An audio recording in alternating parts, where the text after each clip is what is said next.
thank you all for coming. My name is Paul Barrett. I curated Winfred Hawkins' exhibition Comedian that I hope you've all had a chance to enjoy. I'm very pleased to introduce our panel, but before I do that, I want to thank Carrie Jackson and her small but mighty team here at the International Arts Center. I want to thank Trojan Vision for the amazing support that we've received for this event today and previous events. I want to thank the Alabama Humanities Alliance that made this panel discussion possible. I want to thank our sign interpreters, Katie Godwin, Meredith Shoemaker, and Hannah Champion. Thank all of you for being here. And now I'll introduce our panel. Kevin King founded the King's Canvas in Montgomery in 2018, has been doing amazing work in the arts community for many years, and as a result, in May, will be honored by the Alabama State Council on the Arts with the Alabama Visual Arts Impact Award. So please welcome Kevin King. Next, we have Winfred Hawkins, whose fantastic artwork is all around you in this gallery. In addition to his work as a studio artist, Winfred has been doing great work in the community as the program manager for Arts Revive in Selma, Alabama for the last several years. So please welcome Winfred. And lastly, on screen, my friend for many years when she was curator at the Montgomery Museum of Fine Arts, currently happy for her, but sad for Alabama that she is now curator at the Arkansas Museum of Fine Arts, my good friend, Dr. Jennifer Jankauskas.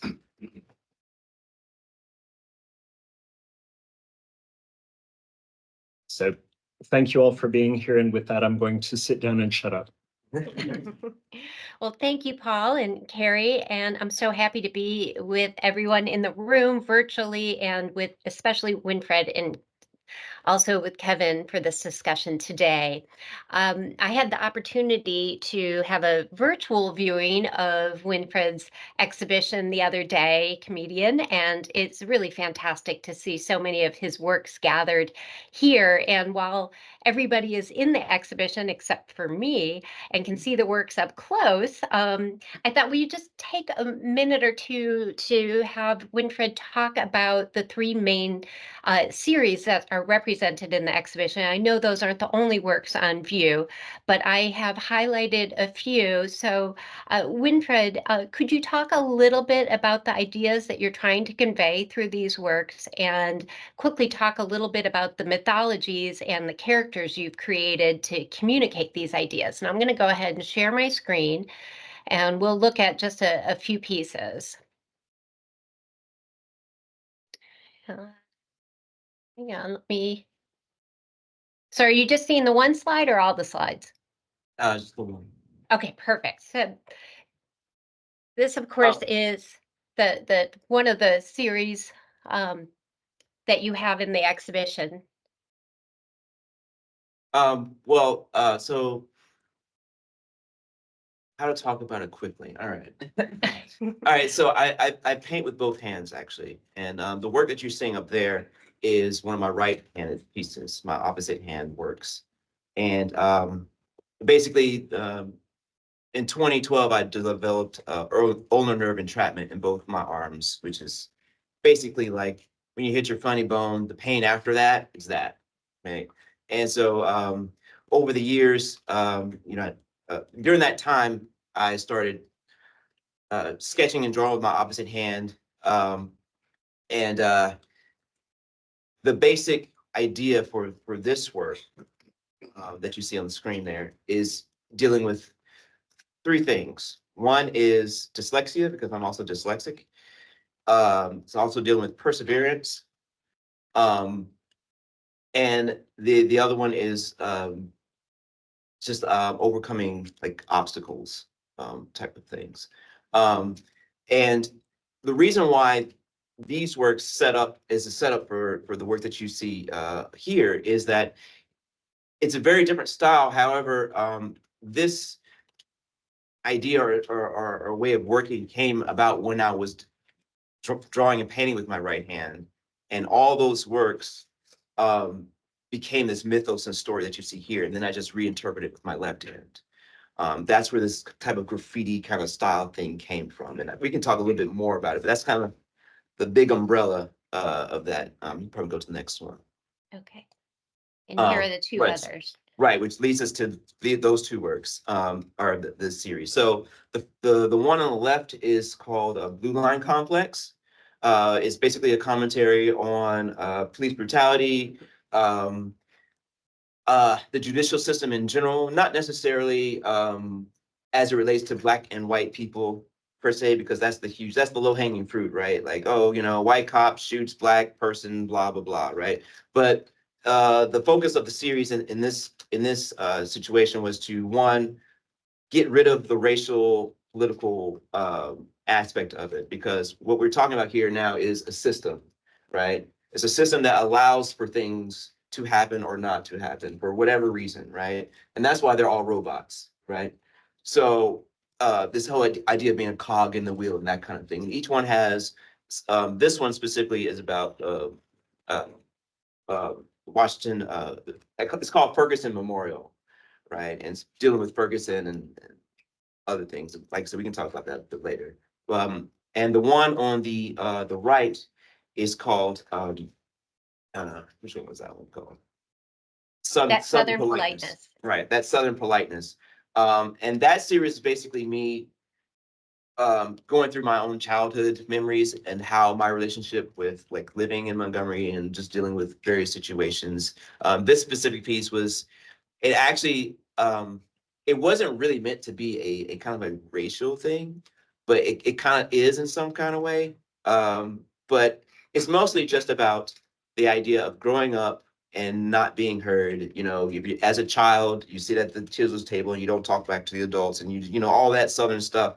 And this idea of being polite, like, to me, Southern politeness isn't politeness, it's passive aggressiveness. Like, I'm waving to you, not necessarily because I care about you, but because I'm recognizing you exist and I don't want you to mess with me. And I go, what's up, brother? Like, yeah, okay, I see you over there. Like, you just stay over there and I'll stay over here and we'll just pass each other and we'll be all right, Or even just, people ask you, how are you doing? Oh, good. Okay, great. And then just walk off. Sometimes I say, I'm not doing well. They say, oh, great. And then just walk off. You're not doing me hear what I'm saying, So dealing with all of the intricacies of that, whether it's with religion or whether it's sports or relationships or whatever, that's kind of what that series is about. So, yeah. Thank you. Thank you, Winfred. It's interesting that you say that, because I think that, your work is autobiographical in so many ways. But I also think that this spills over into your creative placemaking, that you want to be heard, that you want other people in the margins to be heard, and that we can talk about. But I think that's a nice jumping off point for to talk about creative placemaking. And as Paul mentioned, you are the project manager for Art to Revive in Selma, which is situated in Alabama's Black Belt and is a nonprofit organization that supports local artists and is creating opportunities that spark community and economic redevelopment. So it's within this framework and the making of art that embodies a social practice like what each of you are doing, that is elevating marginalized voices. And I want to really ground our conversation in that framework. So just to define creative placemaking for everybody today, it is the act of creating community change through artistic interventions and other cultural strategies, which is done in a collaborative way through partnerships with artists and community members and planners and arts organizations and other stakeholders. It's not a new idea, but one that is really taking off and is having a zenith.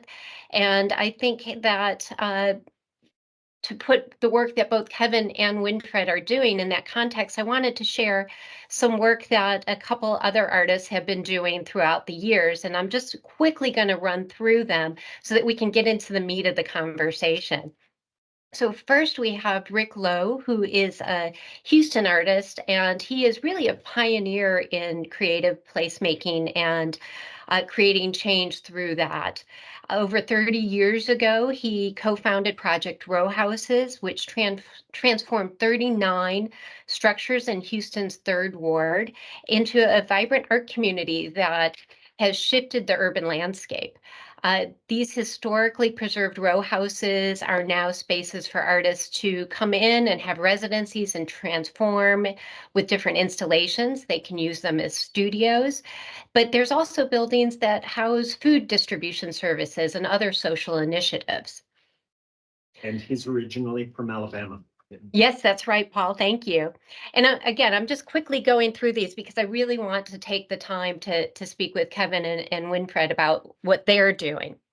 So next is Theaster Gates, who is a Chicago-based artist who has a background in urban planning and sculpture, which has really helped to serve him well in his artistic and social practice. He's founded several different platforms that have revitalized marginalized communities within Chicago and helped community members create sustainable skills. For example, Dorchester Industries trains people in the building and manufacturing trades, teaching them to create objects that can transform spaces. And really, they're using materials that they're sourcing from around Chicago. In conjunction with this is the Dorchester Art and Housing Collaborative, which was formed in partnership with developers and architects and the Chicago Housing Authority. And it's a collaborative project that provides 32 housing units specifically to help artists with low incomes, and also has spaces for theater and dance, bringing cultural experiences into the community. Similarly, Gates Rebuild Foundation is a platform for art, cultural development, and neighborhood transformation with free arts programming and subsidized artist housing, studios, and live workspaces. And for Gates, his mission is really informed by three core values. He says that it's Black people matter, Black spaces matter, and Black objects matter. So everything he does is revolving around those ideas. Mark Bradford is somebody who I think has a lot of correlations between what Winfred and Kevin are doing as well, because, you know, he is probably just as well known for his sculptural objects and his paintings, but also working very much as a creative placemaker. He creates large-scale abstract paintings and sculptures from materials that he has found on the street, such as peeling movie posters, salvaged lumber. He is creating collaged and painted works that address race and gender and poverty, using techniques of ripping and twisting and burning, scratching. He's evoking the violence and the struggles experienced by many in America. And again, that's relating to some of the ideas that Winfred is addressing in his work too. In addition to his art, Bradford co-founded the nonprofit organization Art and Practice in 2014. Art and Practice primarily serves 18 to 24-year-olds on a campus and a gallery that is in California. And he is collaborating again with social services provider. In his case, he's working with First Place for Youth, which helps foster kids in LA develop crucial skills to transition into adulthood. So Art and Practice is really, again, providing key services to young people while broadening the awareness of Black art. And that brings us full circle here to Kevin. And again, as Paul mentioned, Kevin is the founder of King's Canvas, which provides underdeveloped and underexposed artists in the west side of Montgomery and other areas in the margin of the city. And he's giving them the resources to really thrive. And so, Kevin, I don't want to speak for you. So will you please share some more about the King's Canvas and your program? Sure. So back in 2015, I went, 2015 and 16, I went to about 3 conferences with Art Place America, and I was introduced to just this whole idea of creative placemaking. And so in a nutshell, I basically said, man, if all of these strategies are working all over the nation, and if the data says that in the larger metropolitan areas that's had significant economic progression and it all points back to the arts, like what would this look like in my neighborhood? And for me, I was living in a community at the time that was, you know, historically disenfranchised.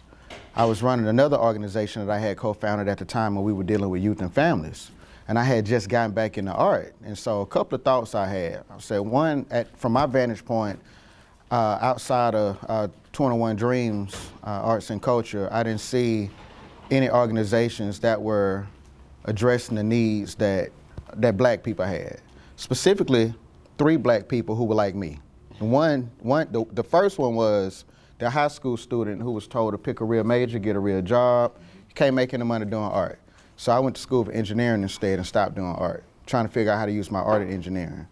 The second person was me, the person who just allowed life to happen and they just stopped doing art because I took like a 17-year hiatus because art was no longer important and I stopped. And the third one was that creative who was creating for the first time, who didn't know that they were creative. And that was also me, because even though I grew up as a sketch artist as a child, that was my first time painting in 2013. So I said, how can I reach these 3 people, and how can I provide a conducive space for all of us to be in a space together to create? But also place was important, geography was important. Looking at the community we live in and understanding that when I-65 and I-85, and this happened all over the nation, so it's not unique to Montgomery, but in our neighborhood specifically, when the interstate ran through this once thriving black community and displaced 1,400 families and businesses. And at that time, there were no off-ramps for people to even get off in the community, in the Washington Park community. So the neighborhoods economically died. So I said, how can I use these practices to benefit the community while benefiting artists as well? And so so I moved into this little small spot right here where Winfred spends a little bit of his time at.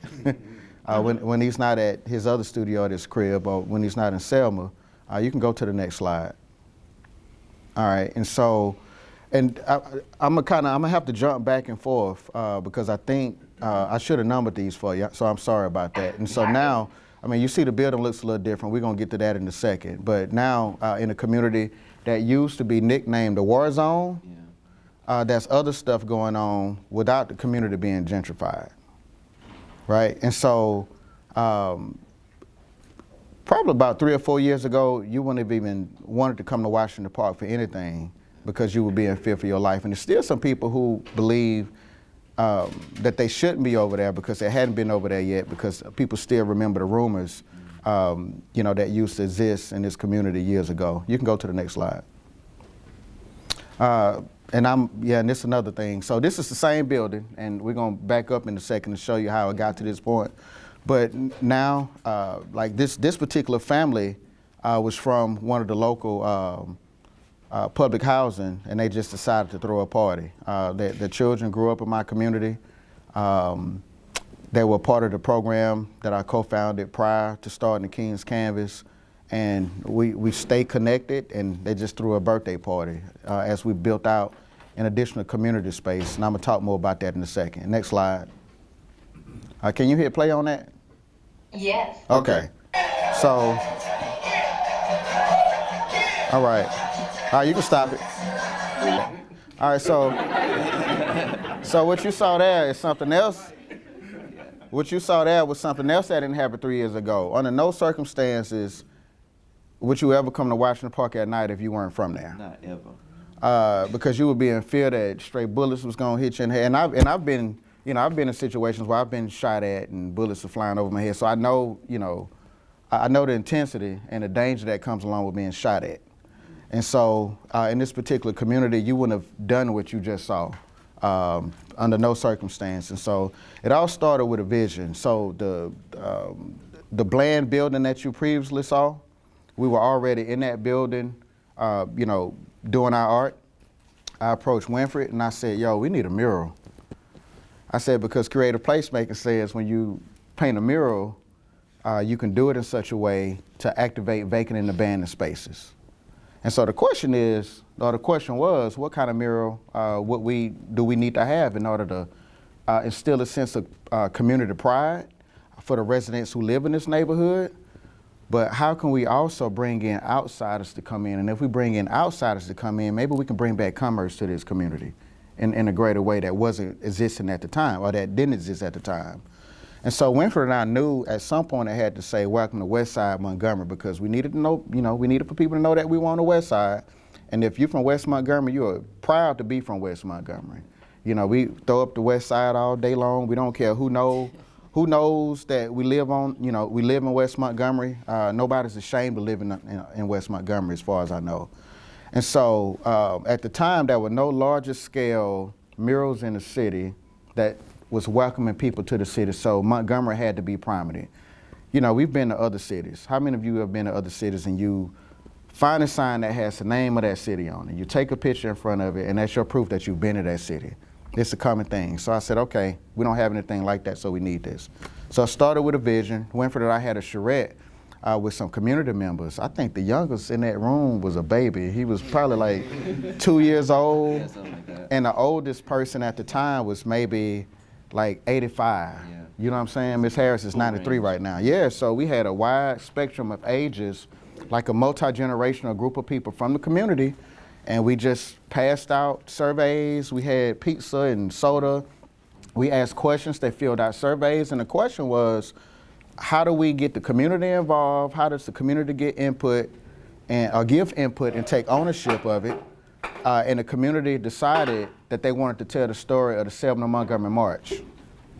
And so at the bottom, there are icons representing Selma and the march, the Selma Montgomery March in and at the Capitol. And we got a grant from the Rotary Club. We built out a deck because and I'm gonna stop talking in a minute because I'm talking way too long with these slides. The restaurant across the street said, Kevin, we're going through a pandemic. I'm never letting anybody eat on the inside of my restaurant again because we have to social distance. So I said, if we're gonna do that, we're gonna need a space to build community. We're gonna need a space where your people can eat their breakfast outside on the deck. So we built a deck. We started having people performing on the land, the vacant lots, and so we built a stage to accommodate that.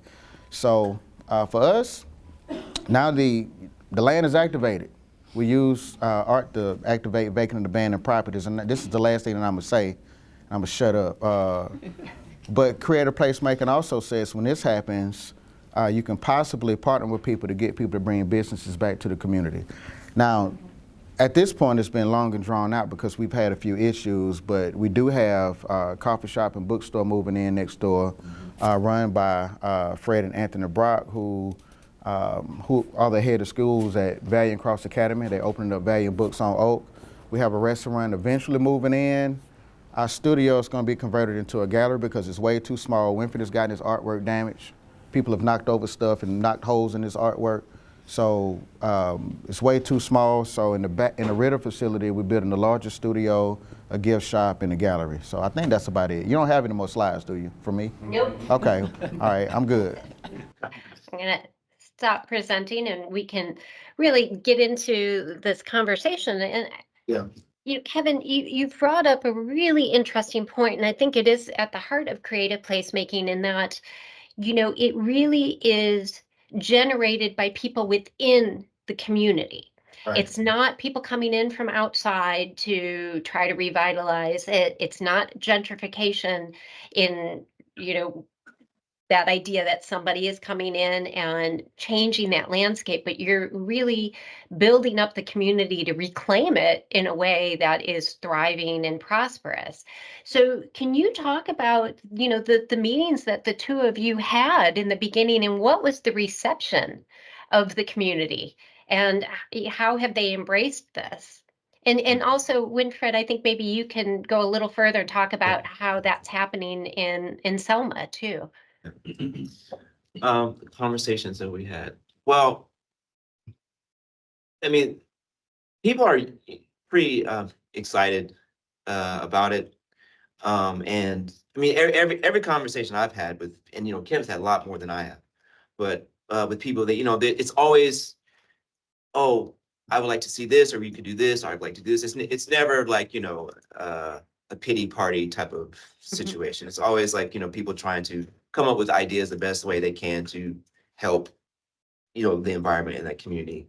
And in some ways, I mean, Selma is kind of the same way as well. I mean, Selma is obviously, it's a poorer city, and as fewer people, it's more spread out. And then, there's a lot of things going on with Selma, but for the most part, people generally do mean well, or the best way they can, and they do try to help and all that. I think, but one of the things always is with any really nonprofit, I mean, you probably attest this too, is it is really hard, really anywhere, to get people to your local, the people who you're trying to serve to participate in said venture that you're trying to do. I mean, especially now with, digital media, everyone's glued to their phones and all that. But and I think that's one of the reasons, like, for instance, one of my reasons my work is designed the way it is. And I say designed the way it is because, and and again, some people in this room have heard me say this many times, where style is a choice. It's not a crutch. It's something that you do on purpose for a specific reason. When I chose to start doing these works, it's not the only style of art that I'm capable of doing. I was a trained artist for many years. I drew a lot of boring pictures of plants and animals and pots and portraits and whatever, right? Like, I've been there, done that, right? And so what happened was, when my arms got all weird, I had to make a decision. I said, okay, what do you care more about? Do you care more about eye candy, or do you care more about content? And I said, well, and I started thinking about all the previous works that I've done, where people say, oh, it looks like a photograph, and they walk away. And I'm like, yeah, but there's a symbol right here, and this means this and this, it's already gone. They're already 5 blocks down the road, they don't care. But the work that I've decided to create as a result of my situation, like I said, focus more on the content, and specifically content based upon art practices developed by minority community, which is why I use graffiti, which is why I use the stickers and decals, which is why I use the anime and the cartoons and all that stuff, because and I will say this, one reason why I started even doing graffiti, or in the first place, I had my friend who's deceased now. He died a few years ago. His name is Mario. He actually taught me how to do graffiti when I was like in 3rd grade. We've been friends since like 1st grade, and he was a victim of a home invasion. And yeah, there's actually a piece that I did dedicate to him. It's really like, Paul has seen it. it's really big. But I when my arms gave out, I decided to specifically use graffiti as a launching point, and I specifically decided to use this more cartoon anime, graphic, this weathered approach, because if you go to any wall, graffiti wall, there's layers and layers of graffiti underneath it, which is why I paint on wooden panels, so I can sand it and you can see all the layers and stuff underneath it and all that. But so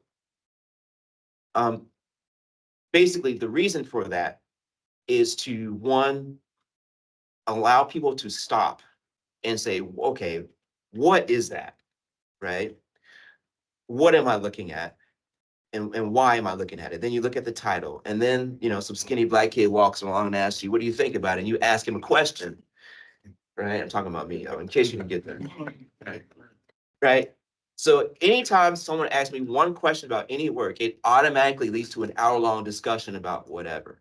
And that is what the pieces are designed to do. They're specifically designed to do that, because we're talking about content and not eye candy, right? And all these works, like, I mean, it happened to look cool too, But but because of that, though, there's a lot of allegories that are in it, based off other artists, whether it's Piet Mondrian, whether it's Egon Schiele, whether it's Gustav Klimt, or various other, Michelangelo. Matter of fact, the title of the show, Comedian, comes from the famous, I don't know how many people here know about it, but the Art Basel show where the guy put the banana on the wall and duct taped it, right?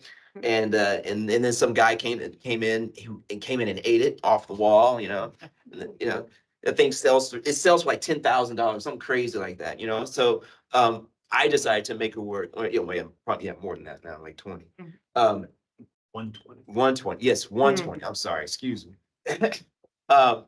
But one of the reasons I decided, well, I'm gonna make my own versions. For me, it was a joke for a long time. I made my own version of it and I had it on my little mantle. I was like, whatever, mine's better than his. I'm just gonna put it up here and whatever. And so that's one of the kind of like poking fun at things. That's where the title comes from. But try not to babble too long here. But I guess what I'm just really trying to drive home to you is that yes, the works are engaging, but they are also, there's this layer of thought from the communities and from my experience. And this goes also even back to the King's Canvas placemaking, where he's provided something, a service in the community that is desperately needed, when, part of the mural story, so it was more like I was in his studio working on my right-handed stuffs, and I overheard Kevin talking about this mural, and then I said, hey, I do graphic design too. I can make you up something, whatever. And then we got in a conversation about it. And at the time, I also didn't have a job, so my thing was I was using the King's Canvas as my art studio to create the works, some of works that are in here now. And so like that space in itself has definitely, because there are no spaces in Montgomery for artists.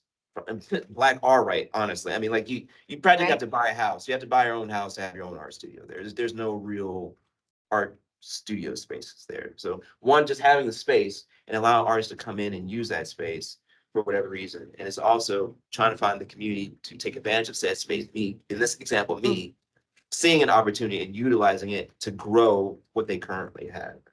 I don't know if that exactly answered all your questions, but that gets at it, and I think also, it probably, Kevin, is a way of this is a perfect example of a success of King's Canvas doing what you want it to do, providing the space for Winfred to be able to paint and do things and see his career really taking off because he had that resource that you were able to provide. Can you talk about some of the other successes that you've had with King's Canvas, or maybe the flip side? What are some of the challenges that you see still ahead of you?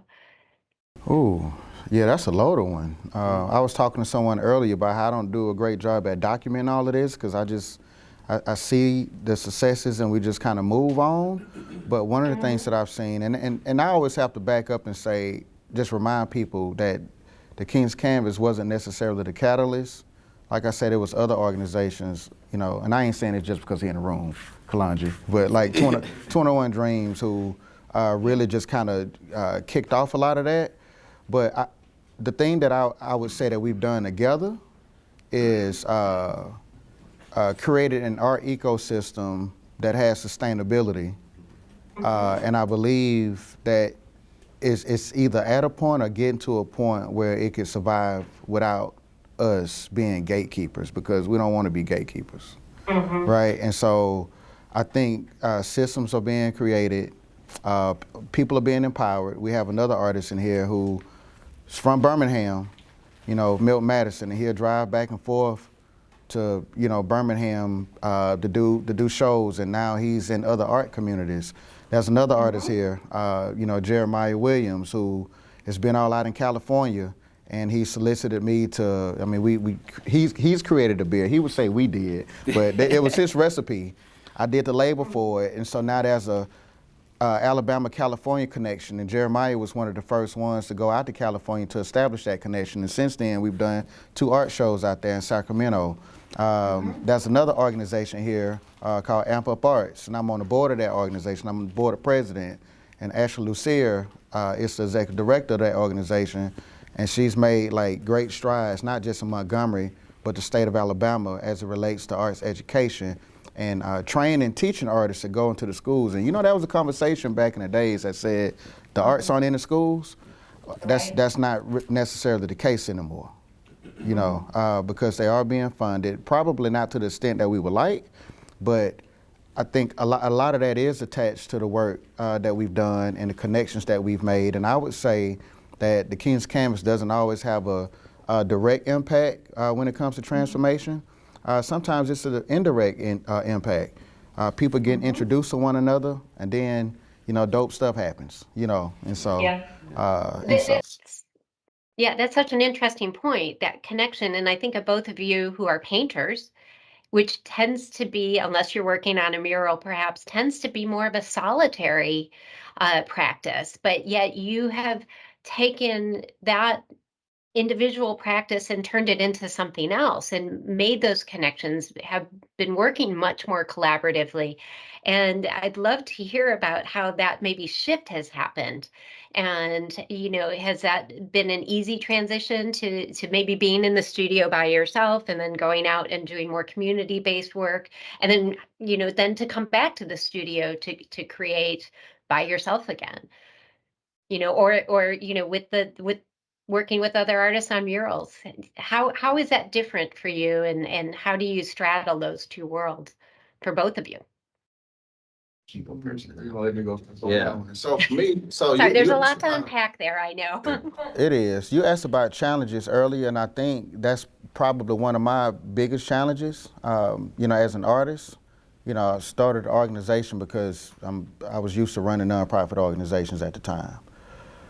But I'm also an artist who doesn't, and I'm almost ashamed to say this publicly, but who don't create, what you laughing at? Who don't create like I should be creating, because I'm in the weeds of running the organization.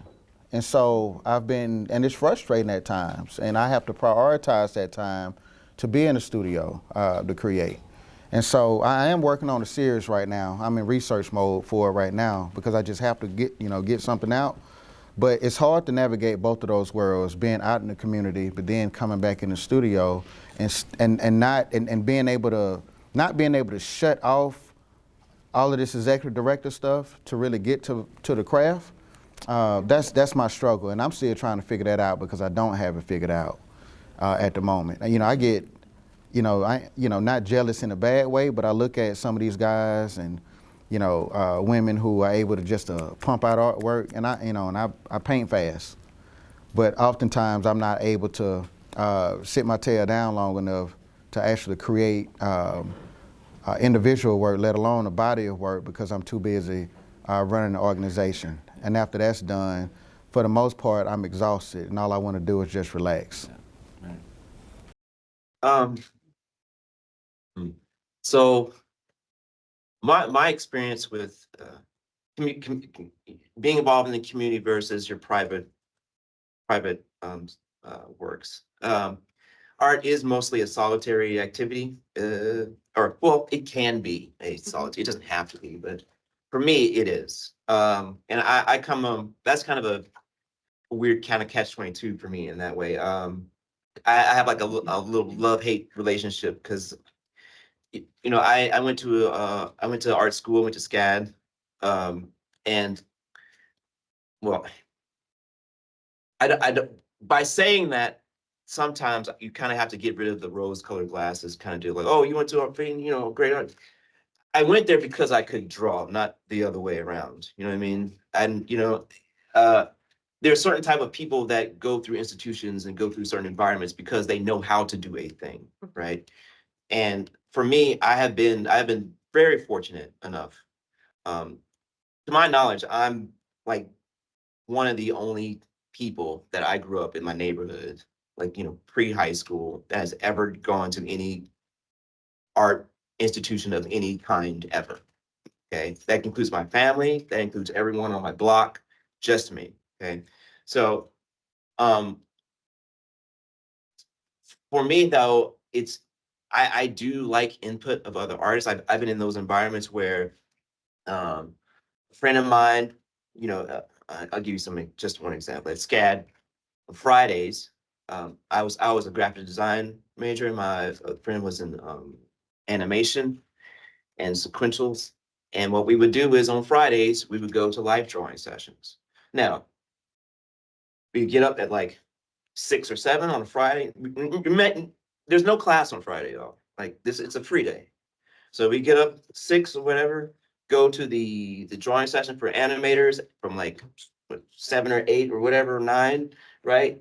15-second, 10-second, 5-second, 30-second gesture drawing, and then we break and then go to lunch, and then go to the next session, which was like 1 to 4 or whatever, which was longer sessions. And then after that, sometimes we would go to one from 5 to 7 or 5 to 8 or whatever it was. Now, we did this just because we just that's what we do. Like we're an artist, we're in art school, that's what we did. But there's always kids who are there for a class assignment, right? Right. You can tell the kids who are there for the class assignment and tell the kids who are just there because they actually think it's fun. And I'm using this example to talk about the art community in the South, specifically in Montgomery and Selma and other places in our region area. Is like I said, I've been fortunate enough to be part of communities where it is nothing to go to the art building on Friday night at 10 o'clock at night and find someone painting. It is not a big deal, to see someone with their sketchbook out, like doing whatever. Like that's just, yeah, of course. Like why wouldn't you be doing that?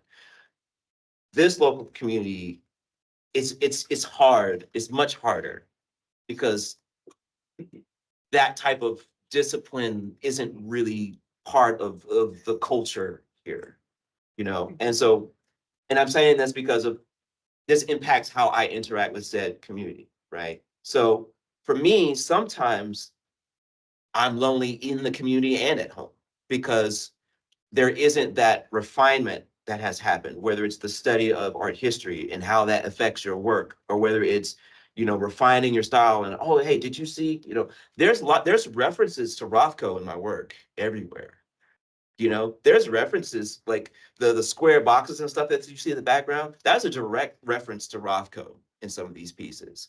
And the reason why I reference Rothko isn't because I necessarily like his work per se. It's more so because of this idea of he was trying to kind of stick it to rich people in a way. He kind of hated that whole high society of rich art and all this stuff, even though he benefited from it to a degree. And it actually he was very disappointed by it because he was trying to get people to really invest themselves and be enveloped by an artwork, which is why you're supposed to stand so many feet away from it, and why the lights are dim a certain way, and all these things, and that aspect of his work, that ideal of trying to get people to experience something far deeper than just some paint or just some goofy anime characters, is the thing that I'm also trying to do. So it's me trying to continue that idea in a different way, but that idea is still there. And then there's a lot of references to all kinds of different artists in my work. This one here is the Pietas, Michelangelo, right? But I used it in a way that talks about the Black experience, or maybe not necessarily the Black specifically, but the minority experience dealing with the judicial system in general. And for you guys who don't know, Pieta means pity in Latin, right? So normally that would be Jesus sitting here and Mary would be holding him, right? Right. All that to say is my relationship with the art community is sometimes it's sometimes very hard. Me and Kevin have conversations about this sometimes, where it's, you want to bounce an idea off someone, but you really can't, because your idea involves the pre-knowledge of other things that people haven't studied.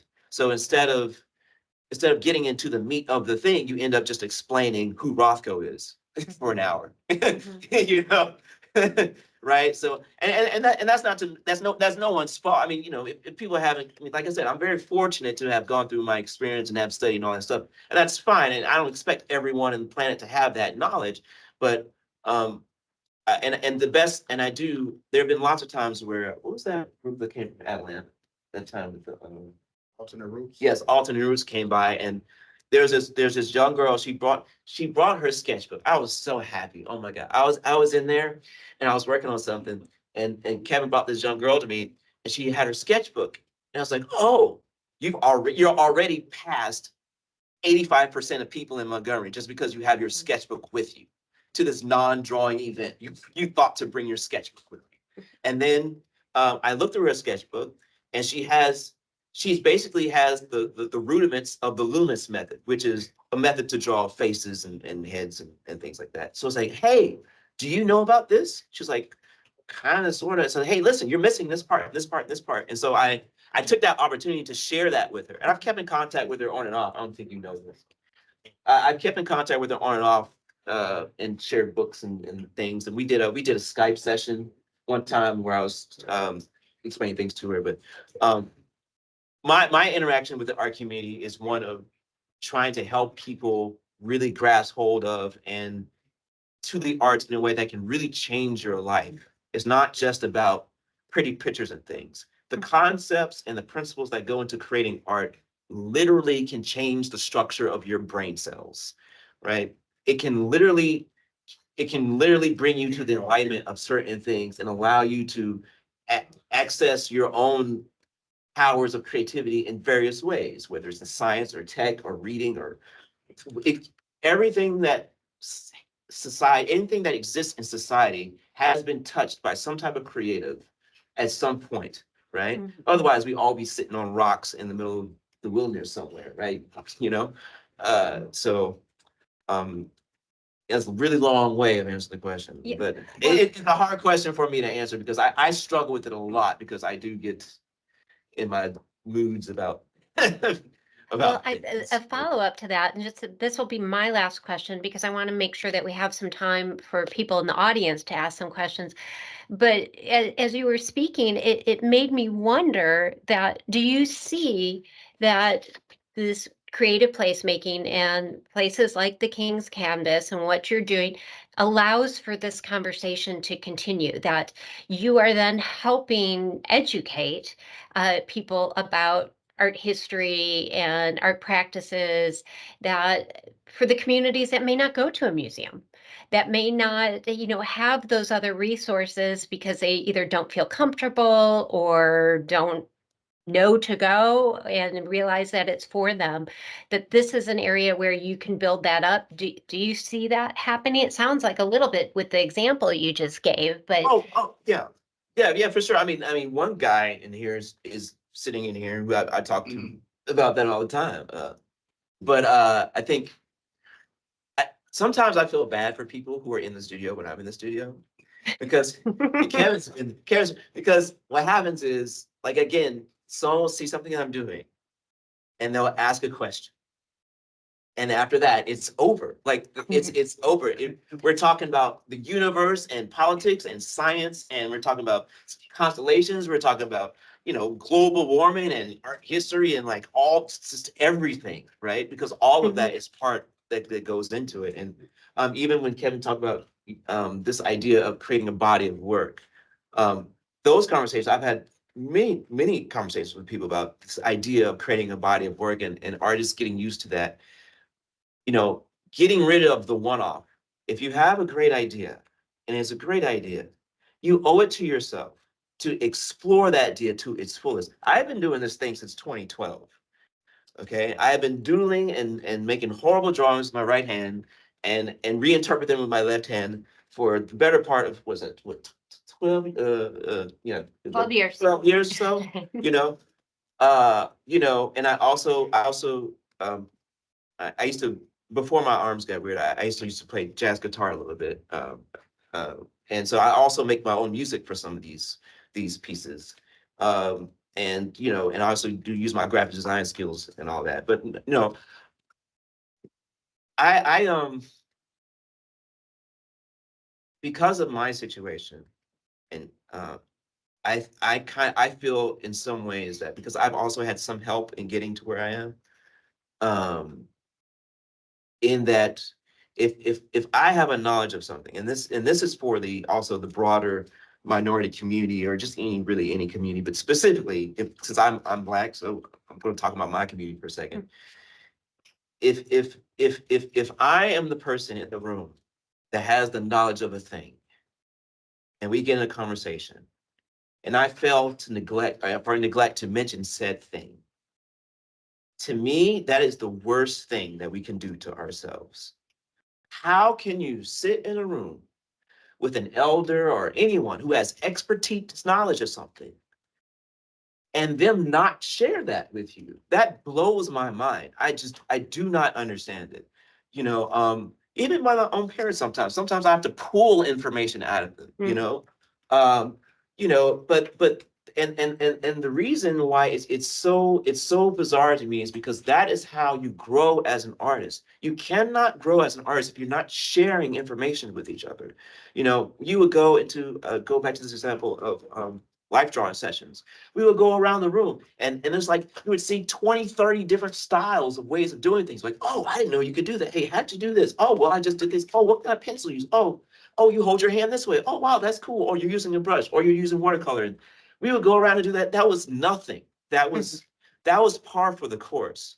But trying to allow people or give people the opportunity to do that amongst themselves here freely, without this idea of, oh, this person's going to steal my idea, take my idea. Like, brother, ain't too much on the planet that hasn't been done already. Like, I'm sorry, your original idea was done 100 years ago. Like, you don't know this because you don't really know art history, but like, this thing was done a long time ago. So just get off of it and help each other. And that's what I try to do the best way I can. Sometimes I go on long rants and sermons like I'm going on right now. But Well, other times I make work about it. But this is yeah. actually the perfect opportunity. I know we have limited time. A lot of people are here on their lunch break, but for people in the audience to maybe ask a question or two and, gather some of the knowledge that that you'd like to share for either one of you. I can't see, so yes, if you'll direct the questions. How do you make music for some of your pieces? What is your process for that? What does it look like? Would you repeat the question? So The question was, she said, I make music pieces for some of my works, and she asked, what's that process like? Okay, so I'm gonna try to be short here because I do really like to field people's questions. One is I only make recently I've only been making music for my right-handed works. Okay, what that process looks like. It looks like me sitting at a desk upstairs with a few other instruments, some that I've made, some that haven't made. I retrofit and build my own guitars and things and all kinds of stuff. I also, let me not give a really long answer. Part of my process as a musician, or I don't really like, musician, okay. As a person who creates sound, is that I determined to do a couple of things. One is every sound that you hear is a sound that either came from myself or from someone I know. I do not buy music packs. I do not buy other things. If I want a sound of a piano, and I've done this many times, I will go to a community center.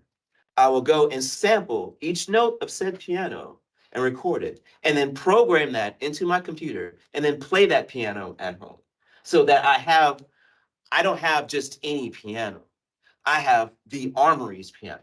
I don't just have any guitar. I'm playing my dad's guitar that he had. I don't sample just any random person's words. It's a conversation that me and Kevin had. Everything is about is autobiographical, if you will. I've sampled pots and pans that my wife has used to cook our food on and make it sound like bongos.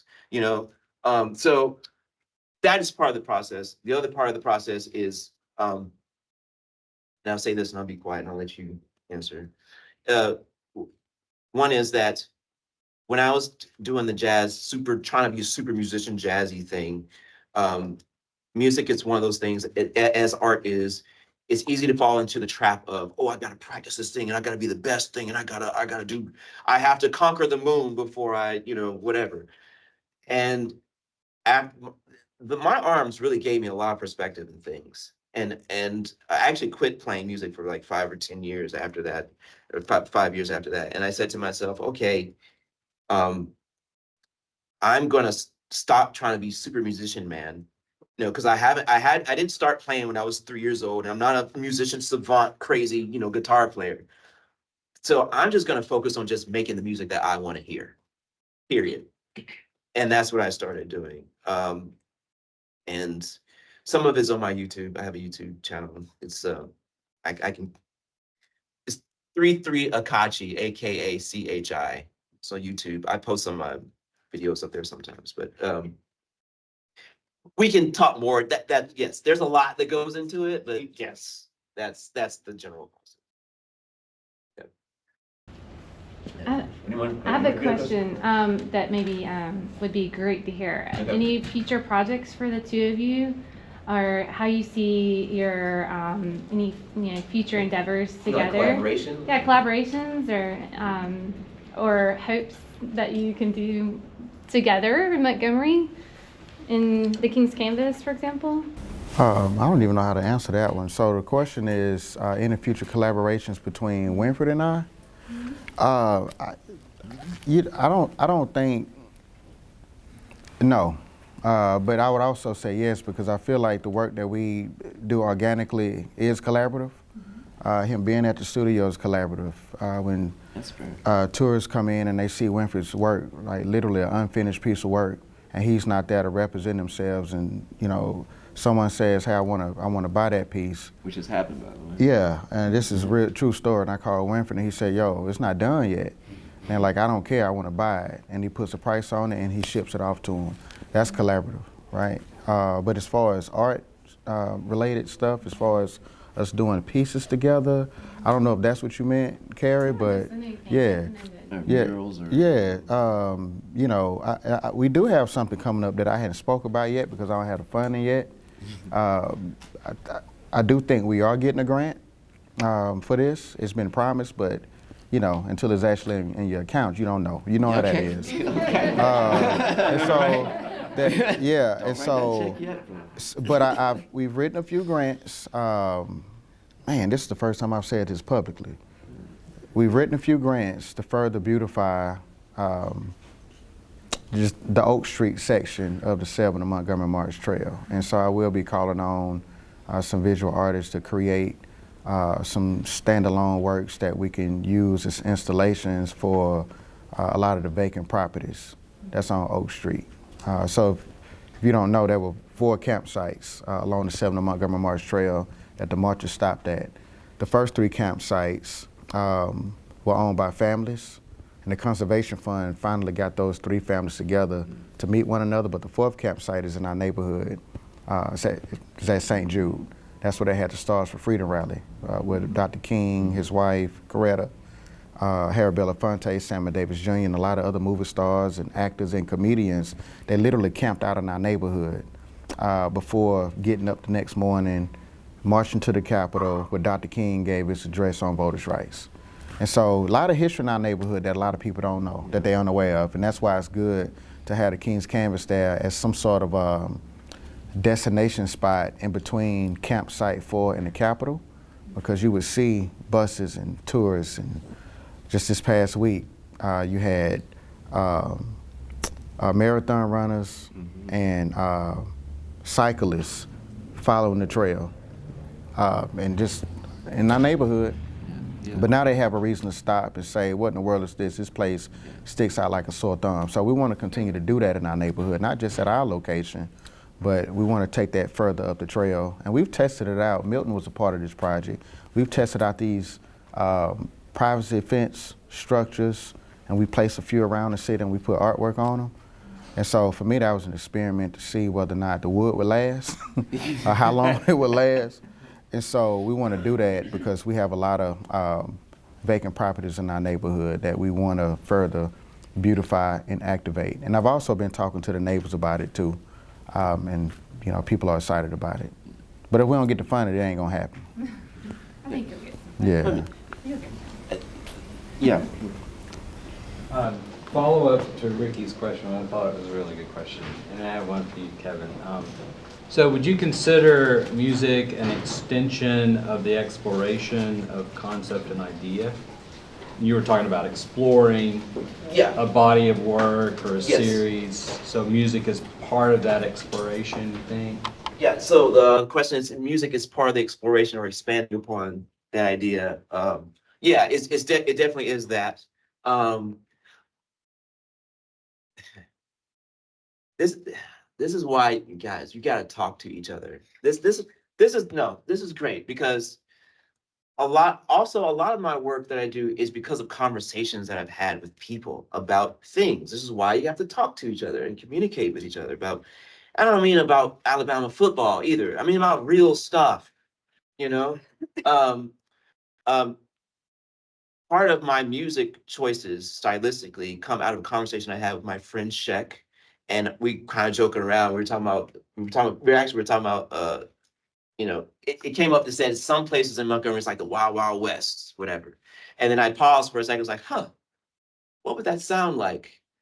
Right. And so I started thinking about what would that sound like musically? And so I started thinking about that. And then his sister, who's also an artist, she does ceramics and sculptures and things. Her big thing was trying to create an immersive experience. And throughout my research on just researching various art museums and just the climate of art, you know, where it's heading today, a lot of the conversations going on immersive shows and experiences and things like that. So then I finally broke down and I was like, okay, fine. If I had to add something else, like what would it be? And I thought about film and all kinds of stuff. And I was like, well, wait a minute, Winfred, you already played music. Just do that. Like, it's not that hard. Just do that. And so then music has gotten me through a lot of hard things in my life. All kinds of crazy situations. And so a lot of I connect a lot with jazz, or have in the past, not now, not jazz in the sense of like old lame, like big band jazzy stuff. I mean, just like this idea of improv and all that, which it can take multiple different forms. But I've always identified with that type of music. I mean, to me, that's more hip hop than hip hop is for me. So I use that language to get myself in the right mind frame. So basically what happens is, when I have an idea for something, I'll make music. I'll make an album, actually. It's like 10, 12 tracks, whatever. And then when that's finished, I'll go and I'll paint to the music that I just made. So I'm creating with all that. It's art is a diet that you feed yourself, okay? And you have to feed yourself or you're going to starve to death, and your work is going to look like it's starving to death. Okay, so every time that I'm creating something, I'm trying to feed that as much as possible in whatever way as possible. Sometimes I listen to artist talks, art interviews, or whatever, but I'm always like feeding that to get me like, oh, I can do this, or I can do that. Or some ideas I have to, okay, I'm going to shelve this, I'm saving it for the next the next thing, you know. So yes, it's yes, all of that is a giant ball of creativity and exploration and all of that. Yeah. Kevin, I had another question for you. And I don't know, maybe this might be a conversation, but It's been a few years ago, but there's an abandoned building in my neighborhood that I've tried to buy. And the idea was to make it a community building. I mean, we had some ideas, my wife and I, about like it would service our community.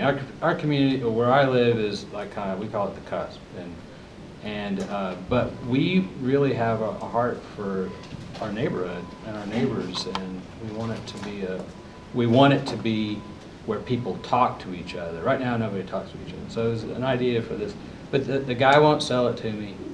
And I really would like to make something that really does push the arts in that part of town. It's the forgotten part of town.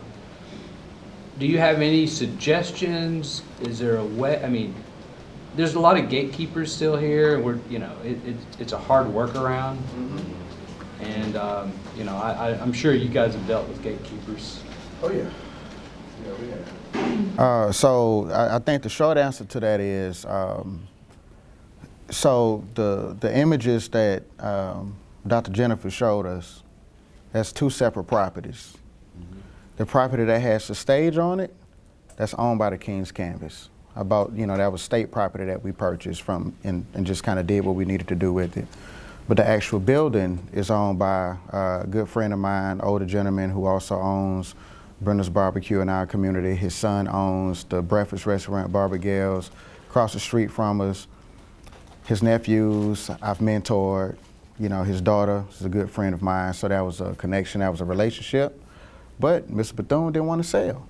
I had an issue with that at first because I needed to have a place specifically on the 7 of Montgomery March Trail and this historically disenfranchised community where we could live out and implement these creative placemaking practices. But if I'm putting thousands of dollars into it and something happens to them and someone says, Kevin, thank you for the newly renovated space, but this is air property now and you have fresh walls, but thank you, you have to leave. I don't want to be in that situation, so I just had them to sign a 15-year lease.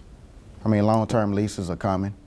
I'm not going to be there in 15 years. I don't know if I'm going to be there in the next 5, but I want to be able to protect the person who comes behind me.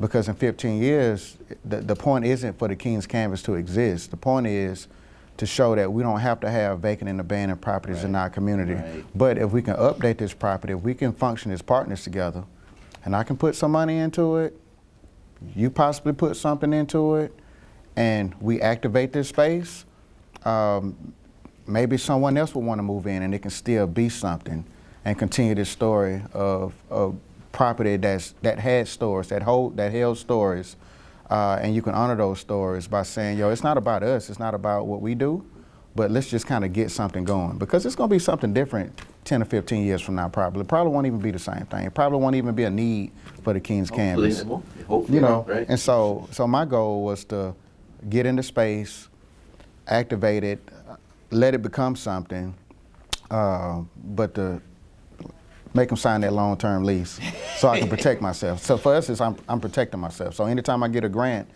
do you own the building? No, we don't own it. We have a long-term lease, and they want to see the lease because they want to know that the money that they put into it, won't be misused or in vain by us being kicked out of the property. So that's what I would do if he don't want to sell it. Have that conversation with him, but don't do month to month, don't do year to year. If you put money into it, make sure it's a long-term situation and you protect it. We can talk more about it because that is a one-on-one conversation, but that's kind of a short answer. I think maybe we have time for one more question. The question I had is like, Can we two? Two.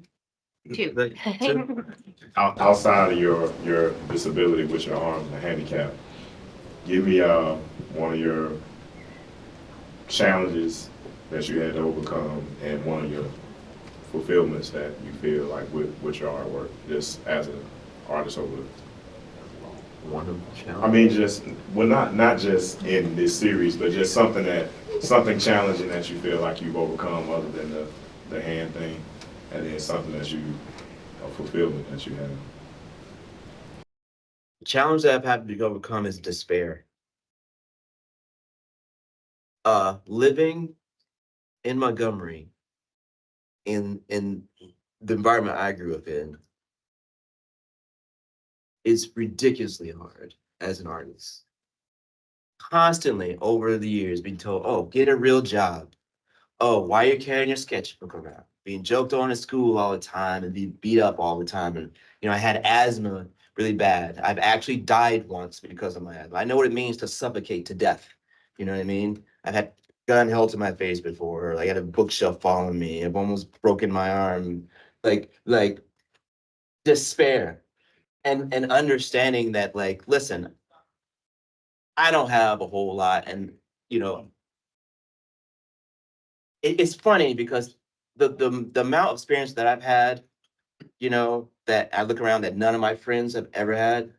I don't know anyone that ever grew up who's ever gone overseas. I have, you know, and the ways how sometimes in some communities people just, oh yeah, I went to Europe the other day and I was blah blah blah. Like you understand that is the world. Like there are people that I've grown up with who have never been to Prattville. Like they've never been to Birmingham. You know, they've never gone an hour in one direction ever. Like, you know, that's a huge deal. And like, there was a time where I was homeless in college. My sophomore year in college, I was homeless. I had no money.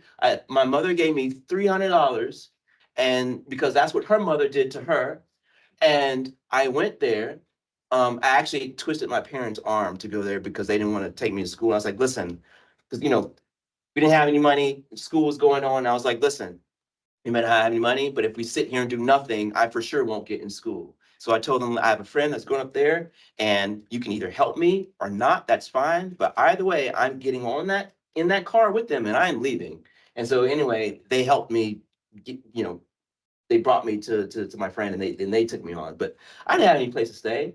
You know, I was rooming with friends of mine, and when that didn't work out, I managed to find a way to get a dorm room, not paying a dime to anyone. Still had a dorm room. I would go to the church to get to the pantries, eat peanut butter and jelly sandwiches. Some days I didn't eat at all, you know. So like, and all for what, you know? And I was still going to class at this time because, hey, listen, I'm not gonna miss my class, you know. And they kicked me out of class a few times, but I still went back anyway, you know. And like, not giving in to despair. That my work is a large part is about perseverance, and a large part of it is the stuff that we have to go through. That it ain't fair, right? It's not. Get over it. Life ain't fair, you know. If you don't have internet connection, find a way to walk yourself to a library or something. Find someone with a phone, like do something. Like, and it may be a hard thing to do. And I realize my tone of voice is very passionate right now. But the point is, and this idea of I don't have time. None of us have time. None of us do. Get over it. Create time. Invent your time. Like, what do you do? I have twins at the house, right? They're like 2 years old, two and about 3 or 4 months. Yeah, they're like this tall, right? And I wake up. Sometimes I wake up at 4 in the morning, go upstairs, work for a few hours, come down, take care of the kids, or help man with the kids or whatever, and you know, go to work, come back, take care of kids. And at the end of the day, we put them down to sleep, and I have a choice to hang out with my wife or go upstairs and work. You don't have time. Get over it. Like I had my sketchbook here earlier, my little bitty sketchbook. That's the thing that I draw in when I don't have time. You know, so it is really this idea, it's a myth of like the artist experience of, you know, just, oh, you're an artist, you can just do whatever you want. Like this idea that things aren't hard, and like there is always a way to make something work for you. If it means you have to give up some things, then give them up. If it means that, hey, guess what? This friend that really isn't contributing anything meaningful to my life, guess what? There's lots of people I no longer talk to anymore. Like, you know, I mean, honestly, it's been a while since I've seen Kevin, really. Like, for real. What I do? I mean, no, What did I do? not because of Kevin, no. Yeah.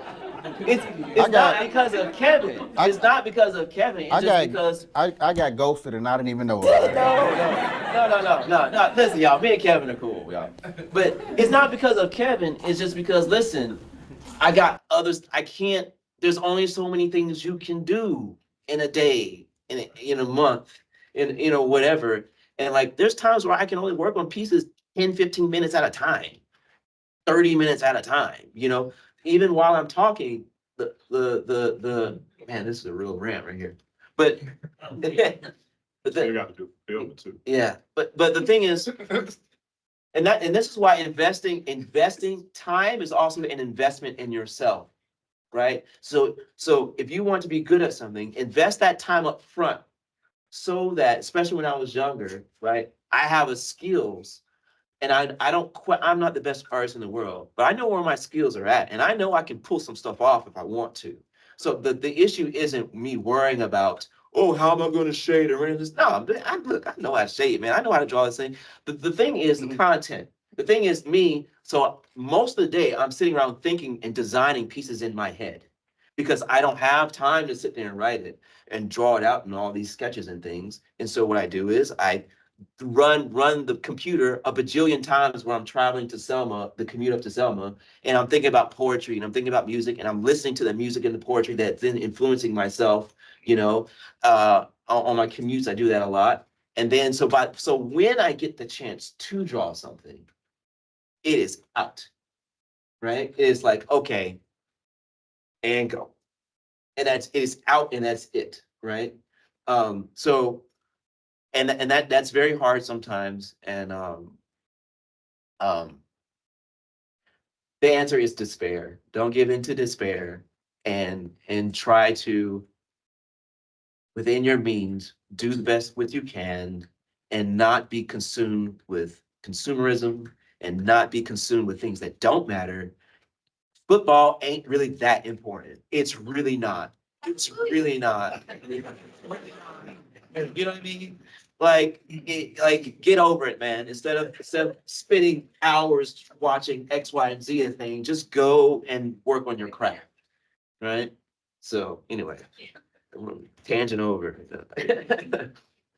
Winfred, I'm not partying for football. Don't Get out of here. Yeah. Get out of here, Michigan. She had a question. All right, so this is a very process-based question. You were talking about your style and how you very intentionally use that to communicate to and for your audience. How did you kind of go about that? Did you sit down and decide all of it at one time, or did you pick it up over a course of time? I decided it. You decided. Style is a choice. The question was, how did I come at the style that I have? What was the process? How did I come up with it? When my arms happened, I literally. So I was depressed for a while, right? There was a time where I could not sit like this. If I was sitting in this chair, I would have to sit like this. That's how I sat down. And when I was at work, I would work for like 5 minutes because I was a graphic designer. 5-10 minutes and stop, and then 5-10 minutes and stop. That's how I used to work. I did that for about a year, until my arms got. I mean, technically, they're still not better, but I've taken care of myself. And start, working out and whatever and helping my situation. So now I can sit like this. Okay. But sorry, I lost track of the question. Style. Thank you. All right. So one great thing, and this is why I preach about art history and knowing your craft and knowing and I said this at a previous art talk once. To me, in our neighborhood, in our community, it feels like artists in my environment are the only people who feel as though they don't have to know anything to do art. You would never fly a plane. Oh, you know what? I've never flown this plane before, but welcome to United Airlines, and we're gonna just absolutely not. Absolutely, that is not a thing, right? And so this idea that, oh, I'm just gonna go and just do my own thing. Do your own thing is great when you know what you're doing, right? So how the style came to be was because of my research and understanding of art and its forms. I took a survey in my mind of, okay, what can I do? What will also save my hands from working a whole lot? Because a lot of these are, I digitally, I draw my images and I scan them and then I color them and create decals out of them, right?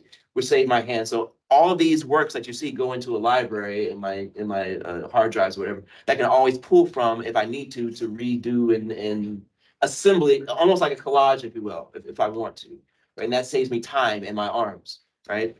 So I sat down and I did inventory of all the art, my reasons for the art, think about different philosophies, think about Munch or I don't know, Velasquez, or, you know, all the other artists, Rothko, and think about what my mission, what the thing that I want to do.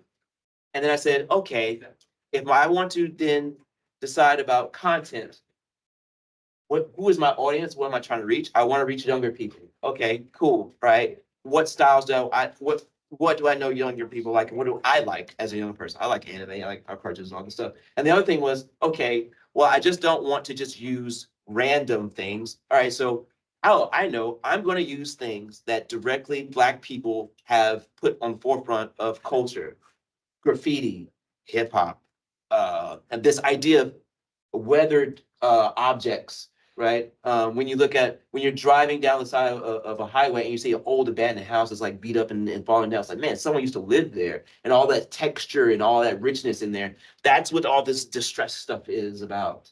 You know, it's about that being lived in. It feels like it's been lived in. And the word Akachi, which is my graffiti name, it means hand of God.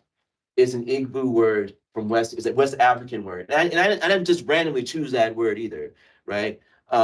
It's also an act of God that I'm still able to do this, but also me acting as God, and I have hands to create, right?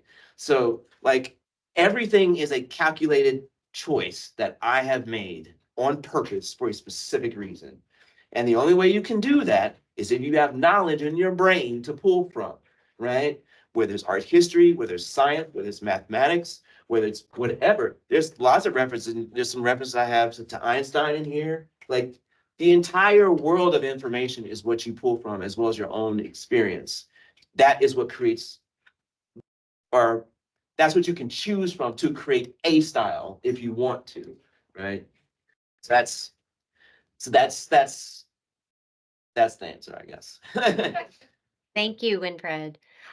We've gone quite a bit over. I know you both are there in the space, so I'm sure that people may be able to come up and have some individual conversations with you. But I want to thank you both for sharing your insights and your knowledge. And for everybody in the audience today, thank you for coming out, and really enjoyed having this conversation with you two. Yes. Thank you for having us. Yeah.